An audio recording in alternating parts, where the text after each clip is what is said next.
चीन के लिए एक रेड लाइन क्रॉस करने वाली बात। जापानियों पर पाबंदी लगा दी कि वहां पे अब उसका शिकार नहीं कर सकते। फौजी सतह पर भी इशारे कोई अच्छे मजबूत नहीं हैं। जापान के अंदर स्टॉक मार्केट जो है उसमें काफ़ी कमी आई, गिरावट आई है। सदर ट्रंप ने फॉक्स न्यूज़ पर कहा कि बहुत से इत्तेहादी भी दोस्त नहीं। बंद कमरों में अमेरिका जापान को कह रहा है कि मजबूती से खड़े रहो, यानी उसको उकसा भी रहा है चीन के खिलाफ।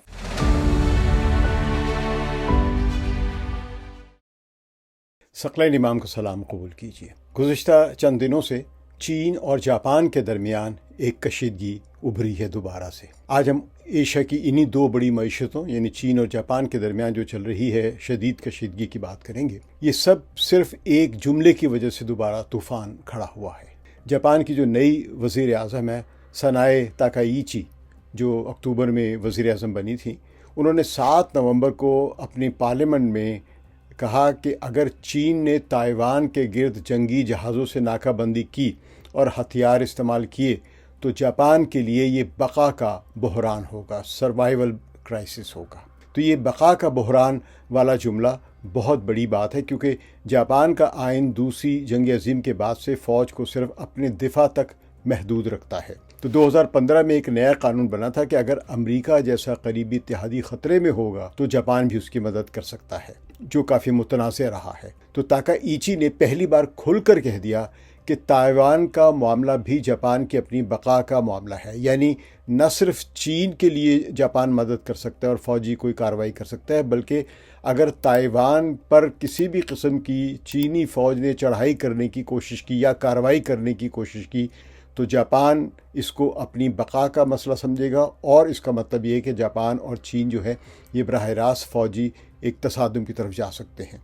चीन के लिए एक रेड लाइन क्रॉस करने वाली बात है। तो चीन ने इसका बड़ा सख्त जवाब दिया है। एक तो तनकीद की और दूसरे 19 नवंबर को चीन ने जापानी मछली, केकड़े और समुद्री उर्चन वगैरह जो है, जो वहाँ पे सी फूड जिसको कहते हैं, उन सब पर जापानियों पर पाबंदी लगा दी कि वहाँ पे अब उसका शिकार नहीं कर सकते, यानी माहीगीरी नहीं कर सकते हैं। तो ये वही पाबंदी है जो 2023 में फुकुशिमा जौहरी प्लांट का पानी समंदर में छोड़ने की वजह से लगी थी और फिर नरम हो गई थी। तो अब ये दोबारा चीन ने आयद कर दी है पाबंदी कि यहाँ पर अब आप कोई माहीगीरी नहीं कर सकते हैं। तो जापान के माहीगीरों को अब इससे अंदाज़ा है कि तकरीबन $1.5 अरब का नुकसान होगा। और चीनियों पर यह भी पाबंदी आयद की है कि वो फ़िलहाल जापान ना जाएं, ये ख़तरनाक मुल्क है। तो नतीजा क्या निकला? सिर्फ 3 दिन में 5,20,000 से ज़्यादा जापान के टिकट और होटल मनसूख हुए हैं जहाँ पे चीनियों ने जाना था। तो ये बड़ा नुकसान भी है उनके टूरिज़्म का भी। तो जापान को अगले 3 महीनों में $9 अरब तक का एक नुकसान पहुंच सकता है अगर ये पाबंदी ज़्यादा से बरकरार रहती है। तो चीन के सरकारी अखबारात ने इस बात को यूँ कहा है कि जापान के इस बयान ने एक तारीख़ी ज़ख़म को जो मुंदमिल हो रहा था उसको दोबारा से हरा कर दिया है, दोबारा से गहरा कर दिया है। अब ये क्या है, इसको एक ग्लोबल टाइम्स जो है चीन का, उसने उसके एडिटर जो है शी जिन ने, उन्होंने लिखा है कि ताकाइची का जो बयान है ये 1931 वाला जज्बा वापस ला रही है, वही तसादुम और नफ़रतों और जंग वाला। तो ये 1931 का जो हवाला है ये मंचूरिया हमले का है। उस साल जापान ने चीन के शुमाल मशरक़ी हिस्से मंचूरिया पर कब्ज़ा कर लिया था। तो ये दूसरी जंग अज़ीम से पहले जापान की तौसीफ़ पसंदी का आगाज़ था। चीन इसे आज भी एक अपनी क्या कहते हैं कौमी ज़िल्लत समझता है। और इस दौरान जब जापान ने कब्ज़ा किया था मंचूरिया पर तो मंचूरिया में बहुत कत्लेआम भी किया था और ये बात मुकम्मल तौर पर चीनियों के जहन में आज तक मौजूद है। तो चीन के एक और अखबार जो है, जो सरकारी अखबार भी कहलाते, पीपल्स डेली, उसने लिखा है कि जापानी फ़ौजीज़म दोबारा कब्र से निकल कर ज़िंदा हो गया है। तो ये फ़ौजीज़म का लफ्ज़ सन 1930 और 40 की दहाई की जापानी फ़ौज के लिए इस्तेमाल होता था, जिसने चीन पर वहशियाना हमले किए थे और लाखों चीनियों का कत्लेआम किया था। सबसे ख़तरनाक बात एक चीनी कौंसल खाने की पोस्ट थी जिसमें लिखा था कि ताकाइची का सर कलम होना चाहिए।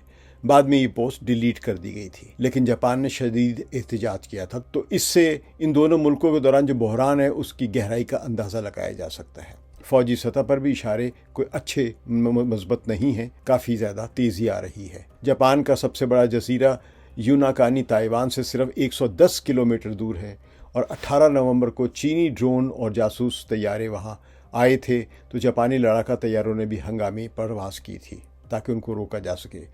तो अब ये सिर्फ कशीदगी सफारती सतह पर या अल्फाज की सतह पर नहीं है, बल्कि काइनेटिक लेवल पे भी देखी जा रही है। अच्छा, सेंकाकू जजीरे जो हैं, जिन्हें चीन दियायायुओ कहता है, वो मुतनाज़ हैं। दोनों दावा करते हैं कि वहाँ चीनी कोस्ट गार्ड के जहाज़ मुसलसल गश्त कर रहे हैं। ज़ाहिर है जब क्राइसिस बढ़ता है तो जापान के अंदर स्टॉक मार्केट जो है उसमें काफ़ी कमी आई, गिरावट आई है।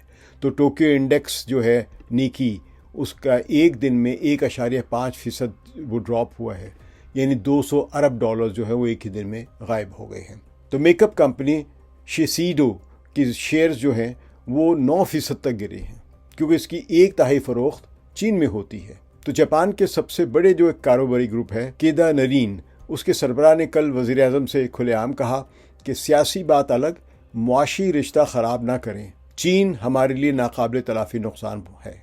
यानी जापान की इंडस्ट्री के एक रहनुमा जो वो कह रहे हैं कि अगर चीन से हालात कशीदा होते हैं तो जापान के लिए इक़्तिसादी तौर पर बड़ा ख़तरनाक साबित हो सकता है। ज़ाहिर है अगर जापान और चीन की कोई कशीदगी बढ़ रही तो अमेरिका तो उसमें खामोश नहीं रहेगा ना। सदर ट्रंप ने फॉक्स न्यूज़ पर कहा कि बहुत से इत्तेहादी भी दोस्त नहीं, लेकिन जब कारोबार की बात आए तो चीन दोस्त है। लेकिन न्यूयॉर्क टाइम्स के ज़राए कहते हैं, जो न्यूयॉर्क का अखबार भी है, कि बंद कमरों में अमेरिका जापान को कह रहा है कि मजबूती से खड़े रहो, यानी उसको उकसा भी रहा है चीन के ख़िलाफ़ अमेरिका। तो बीजिंग में 18 नवंबर को दोनों ममालिक के नायब वज़ीर ख़ारजा मिले हैं, कोई नतीजा नहीं निकला। चीन ने कहा माफ़ी मांगे, जापान ने कहा हमारी पोजीशन वही पुरानी है।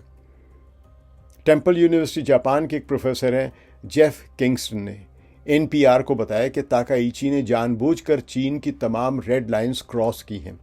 वो जानती हैं कि चीन इस पर सख्त गुस्से में आएगा, लेकिन वो सज़ा आखिर में चीन को महंगी पड़ेगी अगर चीन इस पर रद्द-ए-अमल दिखाता है, क्योंकि साजिश तैयार की जा रही है ना, प्रोवोक कर रहा है एनिमी को।